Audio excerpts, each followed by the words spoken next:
Nesse conjunto de vídeos, a gente vai começar agora a ver questão de como visualizar dados. Visualizar dados é uma das partes mais importantes da ciência de dados. Por que eu digo isso? Porque a gente vive no mundo do Big Data, das grandes fontes de dados com muitas informações. Esses dados estão aí, mas a maioria das pessoas não consegue transformar esses dados em informação. O dado bruto é o dado bruto, por exemplo, para cada num e-commerce. Cada venda vai ter lá o produto que foi vendido, valor unitário, valor total, valor de frete, um monte de dados lá que, sem eu ter uma forma de compilar eles, eu não tenho informação. Eu tenho apenas ruído. Eu tenho apenas um amontoado de dados. Então, a gente já viu como limpar esses dados na aula anterior e hoje a gente vai ver um pouco sobre como visualizar informações através desses dados. A gente vai focar nesse dataset, que é um dataset é um conjunto de dados, é um dataset famoso que é o OList. O que é o OList? É um site de vendas, tá? Tipo um Mercado Livre, tipo uma Amazon brasileiro, tá? Que publicou essa base de dados dele, que tem dados reais de vendas nesse site, tá? Então, é um monte de dado real, tá? Que a gente vai tentar extrair algumas informações dele através de visualização de dados, tá? Então, nosso objetivo aqui é tentar visualizar e entender esses dados, tá? Então, a primeira coisa que a gente vai fazer é carregar esses dados, tá? Então, ó, uma coisa interessante sobre os dados do OList é que eles são normalizados, então eles vieram diretamente de um banco de dados. Em banco de dados vai ter um monte de tabelas diferentes, tá? Então, olha, tem todas essas aqui, que eu não vou entrar em muito detalhe, vocês podem ler, porque a gente vai juntar tudo numa tabela só para facilitar a nossa vida, tá? Então, ó, a primeira coisa que tem que fazer é rodar essa célula aqui e vamos ver se ela vai funcionar. Funcionou, ótimo. Sempre bom que funcione, né? Então, ó, vamos dar uma entendida do que é isso aqui. Essa daqui, eu vou pegar todos esses arquivos CSVs e juntar num só. Professor, onde é que tá esses arquivos? Tá lá no Colab Web. Tem um zipzinho, dados para aula de visualização. Acho que esse vai ser o nome. Aí você baixa eles. No meu caso, aqui, eu botei numa pasta chamada data, tá? No mesmo lugar que o notebook. Professor, como é que eu faço isso no, no Colab? Deixa eu mostrar aqui. Cadê o Colab? Esse aqui é um antigo, ó. No Colab, para subir um arquivo, ficou tudo doido, né? Aqui no cantinho, deixa eu. Peraí, opa. Vou fazer uma coisa aqui, que eu vou me arrepender depois. Vou fazer algo melhor. Deixa eu ver aqui. É mais fácil se eu fizer isso aqui. Cadê? Pronto. Quem sabe faz ao vivo, galera.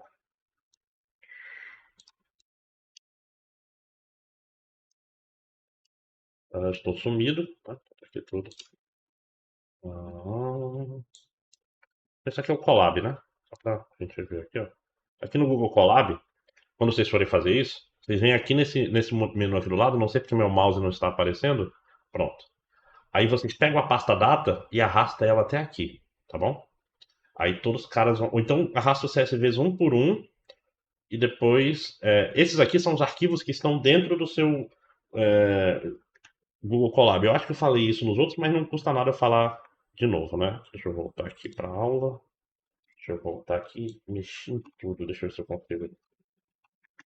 Modo Zen. E beleza, né? Aqui editar, gente. Deixa eu ver. Modo Zen. Aí, ficou bonito. Beleza. Então, ó, rodei aqui carreguei todos esses CSVs, tá? E coloquei eles num único data frame, tá? Lembrando, data frame é aquela estrutura de dados do Pandas que tem todas as informações nela, né? Então fiz esse merge aqui. Para quem já fez banco de dados ou alguma coisa assim, isso aqui é um join, tá? Tô fazendo join das várias tabelas nessa chave aqui, tá? Então no fim, o objetivo disso tudo, ó, eu tenho um data frame com esse formato aqui, ó. Tem ID do pedido, ID do usuário, status se foi entregue ou não, data do pedido, data que o pedido foi aprovado, né? Porque tem que ver se tem status mesmo, essas coisas. Data da entrega, data que saiu para a transportadora, data que foi entregue para o cliente. Então dá até para ver fretes longos e fretes curtos e coisas assim. Tá? É, data estimada, dá para ver também entre a estimada e a real, para a gente ver quanto se foi atrasou ou se chegou rápido. Né? Então, ó, tem cada pedido tem um item, pode ter vários itens, na verdade, no mesmo pedido, né? Eu posso pedir várias coisas. Se tiver várias coisas, cada uma vai ficar numa linha e ele vai repetir, vai ter esse ID repetido, uma linha para cada produto, tá? Aí, ID, um monte de outras coisas. Cidade, estado, preço, review, isso é legal porque os clientes podem ter dado uma nota, 4 estrelas, 5 estrelas, podem ter feito um comentário, ó, muito boa a loja, muito bom produto, esse aqui maravilhoso, não testei, mas veio corretamente, né? Então, ó, e a categoria que está em inglês, tá? Porque foi um dataset feito para. Então, ó, tem todas essas colunas, tem peso do produto, quantidade de fotos, ixi, coisa pra caramba. Tem um monte de informação do produto, tem 33 informações diferentes. Então, como você pode ver, aqui é um bananal de informação que a gente, por enquanto, de dados, que a gente ainda tem que transformar em informação através da visualização, tá? Você tem que lembrar uma coisa, pessoal: uma imagem vale mais do que 1.000 palavras. Ou ainda, uma imagem vale mais do que 1.000 linhas de dados. Não adianta nada eu ter uma tabela gigante se eu não sei transformar isso em algo que me dê insights, que me dê pensamentos interessantes sobre o que está acontecendo. Eu tenho que entender o meu cenário, tá? A gente falou sobre estatísticas univariadas, né? A gente falou de média, a gente falou de mediana, falou de várias estatísticas pontuais, né? Só que em 73 é um negócio bem interessante. Tem um estatístico que era chamado Francis Anscombe. Ele mostrou que ter a mesma média e o mesmo desvio padrão e até a mesma mediana não diz nada. Não diz nada. Que estatísticas idênticas podem descrever cenários diferentes. Isso daí você já deve ter visto na TV, já visto em reportagens, que às vezes dão uma média, essa média não diz nada. Não diz absolutamente nada. Tá? Então, na prática, o que o quarteto de Anscombe mostra é que não importa simplesmente eu olhar uma média. Por quê? Porque, como eu sempre falo, se eu tenho dois frangos e você não tem nenhum frango, na média cada um tem um frango e ninguém está passando fome, não é verdade? Então, na prática, mais importante do que saber qual é a média, qual é a mediana, é eu tentar entender qual é a distribuição dos dados. Tá? Então, aqui está essa coluna, esse, esse essa célula de código, ela mostra o quarteto de Anscombe, tá? Inclusive, ó, ele carrega aqui os dados, vai mostrar aqui média, desvio padrão e número de elementos, ele vai mostrar que é o mesmo, e vai plotar os quatro, e fica bem bonito. Ou não, porque estou sem o Seaborn. Então, ó, olha só, tem quatro datasets diferentes. Então, eu tenho quatro conjuntos de dados diferentes com a mesma média, o mesmo desvio padrão até a sexta casa, 11 elementos, praticamente a mesma média, menos esse aqui, ok, mas ainda assim, só na terceira casa, praticamente o mesmo desvio padrão, tá? E a correlação entre os datasets é praticamente a mesma, tá? Então, ó, parece ótimo, mas vamos dar uma olhada aqui, ó. Esse cara tem a média 9 e desvio padrão 3,31.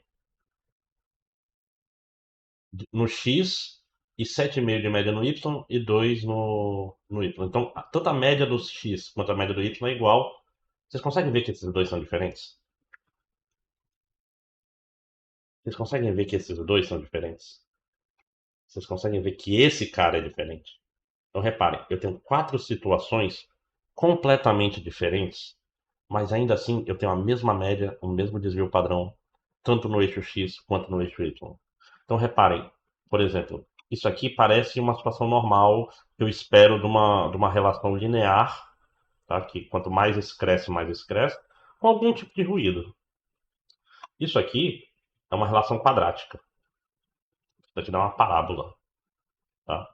Então, provavelmente isso aqui é menos x ao quadrado, ou menos ax ao quadrado, mais 8x, alguma coisa assim. Que aí ele dá uma parábola para baixo, tá? Esse aqui, esse daqui está me mostrando o que? Esse tipo de gráfico. Esses caras todos são muito ligados.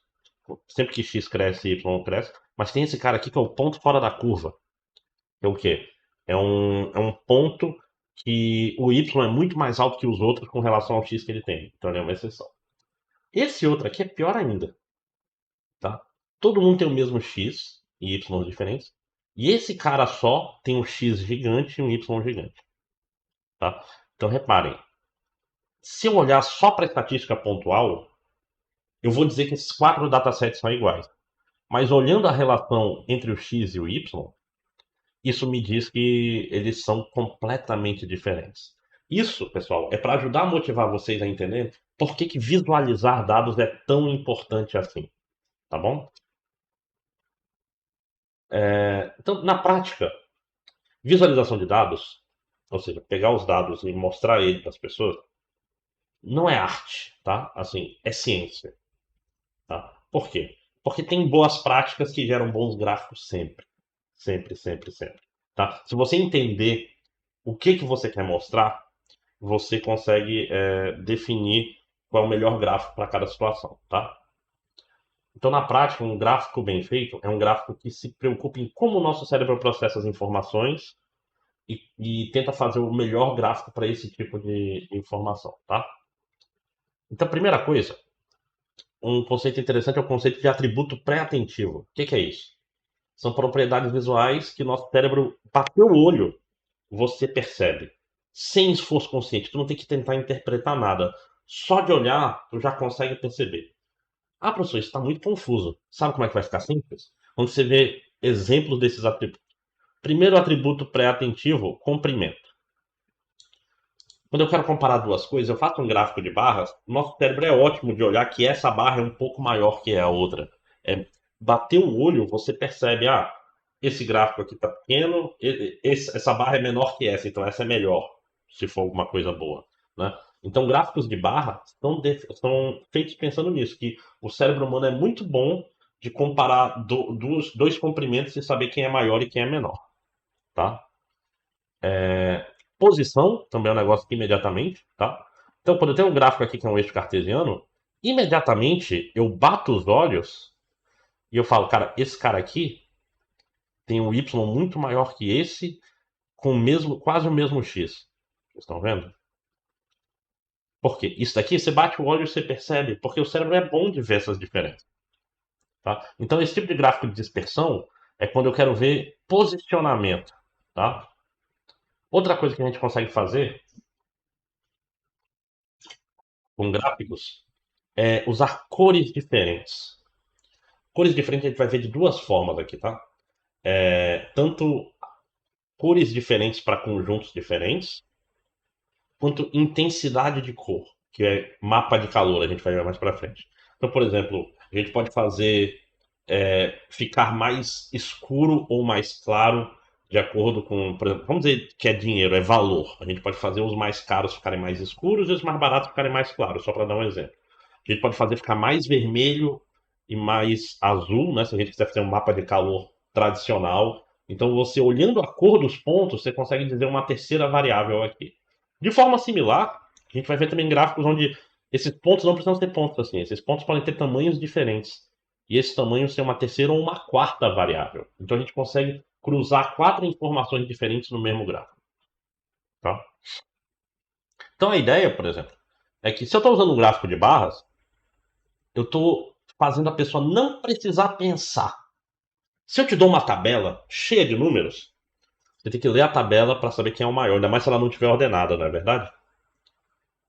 Você tem que ler os números e lembrar dos números para saber qual é o maior número que você viu, qual é o número médio, qual é o número pequeno. Tabelas são ruins para visualizar.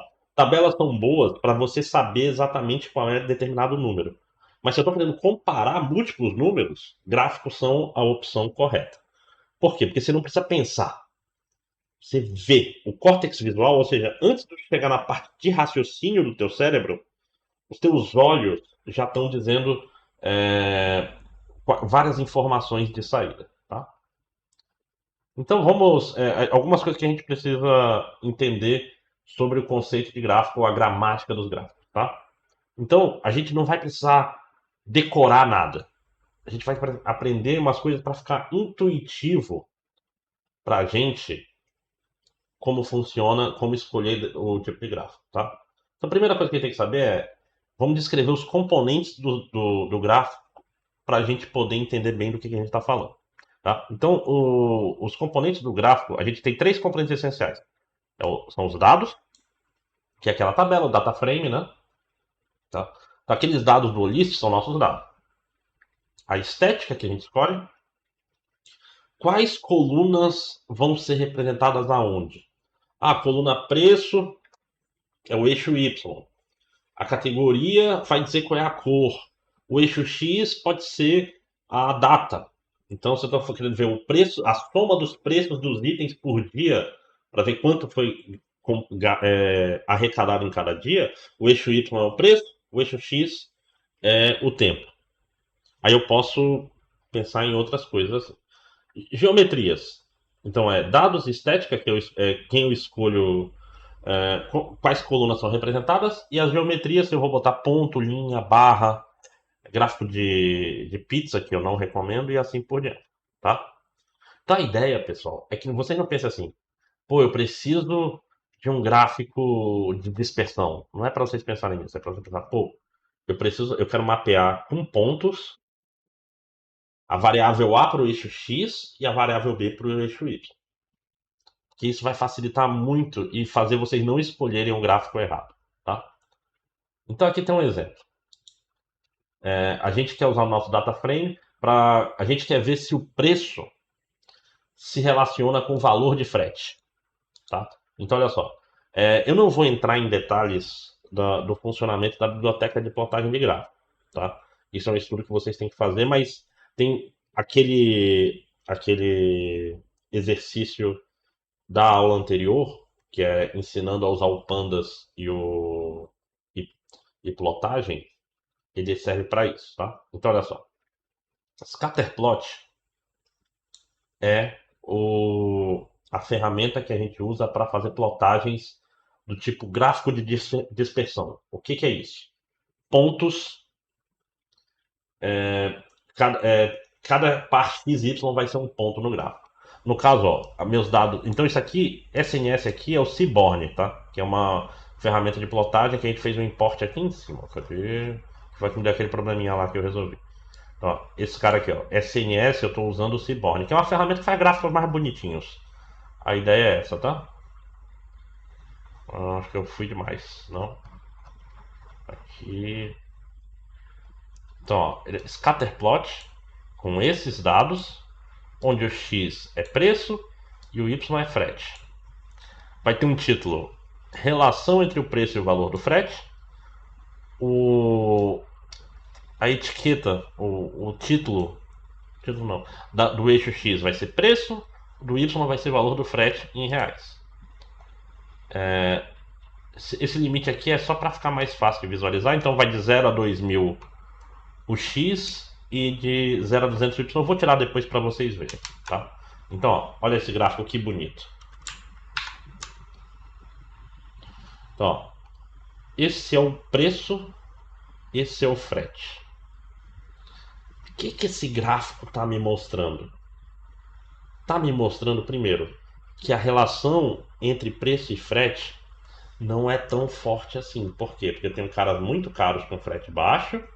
Aqui é o cara de quase 2.000 reais com frete de menos de 25 reais. E eu tenho aqui um cara que não custa nada, cujo frete é 125 reais. Sei lá que diabo foi isso, né? Mais pra frente a gente pode tentar dar uma pecada. Vamos tirar os limites, só pra gente ver o gráfico original. Ó, os limites foram pra quê? Porque teve esse cara aqui, que o frete custou 400 reais. Deve ter sido uma geladeira para São Gabriel da Cachoeira, alguma coisa assim.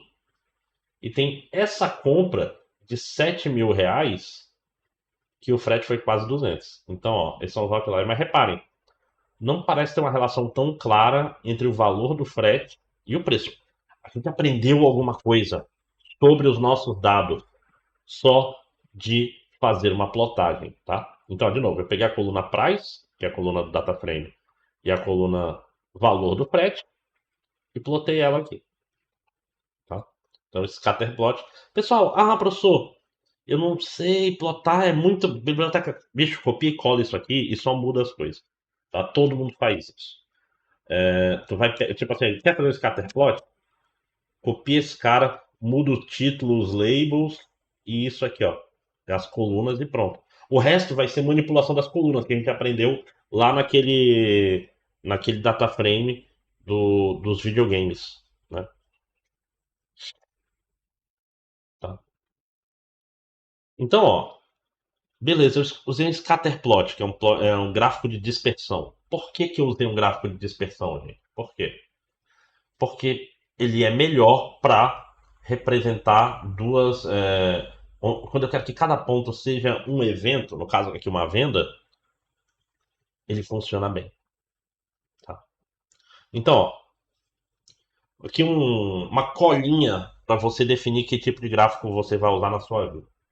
Se eu quero comparar valores entre diferentes categorias, eu tenho várias categorias, vou usar um gráfico de barra, que aí cada categoria vai ser um valor. Então, sei lá, se eu quero ver o custo da gasolina por estado no Brasil, eu tenho esses dados, eu posso fazer cada estado ter uma barra. Aí fica fácil eu ver qual é o estado que tem a gasolina mais cara e qual que tem a gasolina mais barata, não é verdade?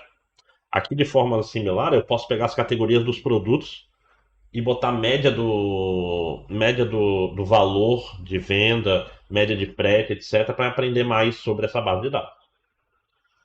Se eu quero, eu estou trabalhando com alguma coisa que varia com o passar do tempo, ou seja, eu quero ver passagem de tempo, melhor gráfico sempre vai ser gráfico de linha. Não, não façam muito gráfico de barra com o eixo X sendo tempo, não, tá? Então, tipo assim, no eixo X, ele vai ter o tempo passando e vai ter a linha mostrando. Tipo, toda vez que você vê um gráfico, por exemplo, do PIB do Brasil, sempre vai ser assim: no X é o tempo, no Y é a variação do PIB. Quero entender a distribuição de frequência de um número. Aí é histograma. Se eu quero pegar, por exemplo, todos os alunos aqui e eu quero ver a distribuição de altura de vocês. Eu posso fazer um histograma que vai ter várias barrinhas para as faixas de altura e ele vai juntando. Eu vou mostrar histograma mais para frente, para quem nunca viu, tá? A gente vai fazer todos esses caras aqui, é o que a gente vai fazer na aula de hoje, tá? Nesse vídeo e nos próximos. Quero ver a relação entre duas variáveis numéricas. É um gráfico de dispersão como esse aqui, ó. Eu quero ver preço e frete, eu usei dispersão. E se eu quero comparar distribuições e verificar os pontos fora da curva, que são os outliers, é o boxplot, que é muito louco. A gente vai aprender boxplot, que é um gráfico legal. Tá? Então vamos começar com um gráfico de barra que é o mais simples. Então, se eu tenho categorias discretas, o que é uma categoria discreta? É uma categoria que não chama atenção? Não. É a categoria que eu tenho categorias bem definidas e eu não tenho um cara entre essas duas categorias. Então, por exemplo, de novo, estado. O estado onde foi feita a compra. Não dá para ter uma compra que foi feita em dois estados ao mesmo tempo. Não vai ter uma compra que foi feita entre o Amazonas e o Pará, porque isso não faz sentido, tá bom? Então, para isso a gente usa gráficos de barra. Por quê? Porque nosso cérebro é feito, ele é ótimo para comparar comprimento a partir de uma linha. Eu tenho uma linha comum que geralmente é o zero. Não façam gráficos de barra que não começa do zero, por favor, tá? E eu vou ter as diferentes barras, uma para cada categoria, tá? Então vamos dar um exemplo, vamos continuar focando no frete, tá? Então, vocês lembram do Group By, né? Da aula passada. Eu estou agrupando pelo nome da categoria e eu estou pegando o valor do frete e tirando a média, tá? Então estou pegando o frete médio, tem um monte de categoria, tá? Então não vou pegar todas. Eu vou pegar, ordenar em ordem decrescente e pegar as 10 primeiras, ou seja, vou pegar as 10 categorias com frete mais alto. Eu quero entender os fretes caros, tá? Isso vai me gerar um data frame novo, tá? Beleza, vou gerar aqui a figura, esse aqui é o tamanho dela. Bar plot. Gráfico, plot, barra, tá? O eixo X são. Eu tô agrupando. No caso aqui, esse é uma forma de usar agrupamento, tá? Meu agrupamento, eu tenho o frete como valor e o produto como categoria, tá? Então, o eixo X vai ser o valor, que é a média do frete. Deixa eu aumentar aqui que ficou pequeno, né? E o eixo Y é o índice do agrupamento, que é a categoria. Esse palheta Viridis aqui é a cor, tá? Então, o Seaborn tem um monte de palhetas que tu muda a cor mudando. Ela tem nomezinhos legais aqui. Então, ó, top 10 categorias por valor médio de frete. Isso aqui é o título do gráfico. Valor médio do frete é o X e categoria do produto é o Y. Ó, fez o bar plot, que é o bar plot vertical. Então, olha só. Os fretes mais caros, eu tô achando essa. A legenda tá pequena, né? Ó, esse erro aqui é, é bobagem, ignorem por enquanto, tá? Depois a gente não se preocupa com isso agora. Então, ó, isso aqui é porque tá muito ampliado e ele mexe nas coisas, tá? Era pra estar um pouco maior esse coisa aqui. Eu não vou perder tempo com isso agora, tá? Então, top 10 categorias por valor médio de frete. A primeira é computadores. Computadores, ó, o valor médio de frete está aqui chegando quase em R$ 50. Depois, aplicações para casa. É, cozinha, jantar, lavanderia, jardim e móveis. Móveis, móveis de quarto, móveis de escritório, utilitário, sei lá, tipo air fryer, essas coisas, café, móveis de sala, segurança, indústria, comércio e negócio.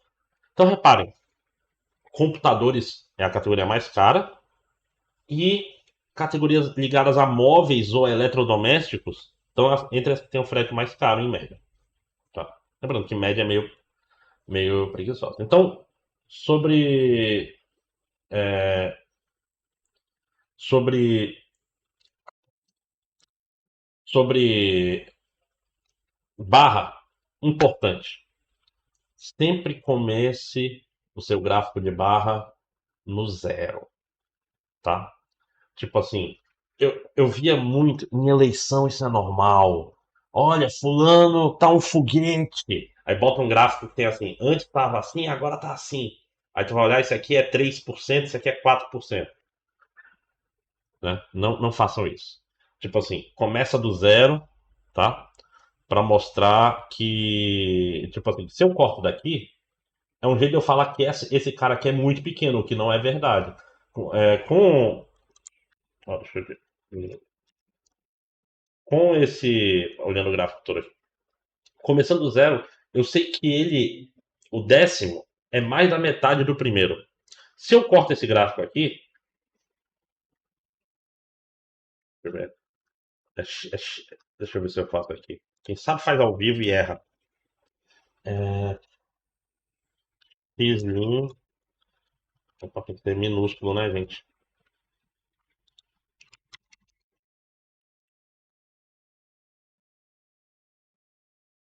Quanto é?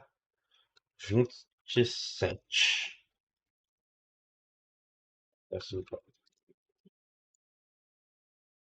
Ó, olha que porcaria. Esse cara agora parece muito menor que esse outro. Assim é um jeito de tentar mostrar para vocês que, olha, o frete do computador é muitas vezes maior do que o frete dessa categoria aqui. O que é mentira, porque aqui está começando o 27. Então não façam isso aqui, tá bom? Que é feio e mal. Eles não foram criados para isso, né? Então agora vamos fazer um exercício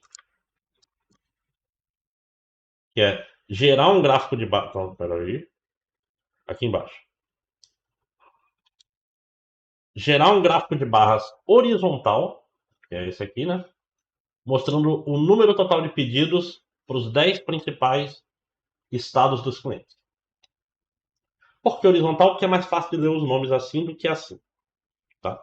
Então é basicamente, ó, a gente vai pegar dos 10 maiores estados, eu quero o número total de pedidos. O número total de pedidos, já fica a dica, N unique. Deixa eu mostrar aqui para vocês aqui, só rapidinho. Esse rapaz aqui. Então, quem quiser colar, cole agora. E no próximo vídeo a gente continua. Vamos lá.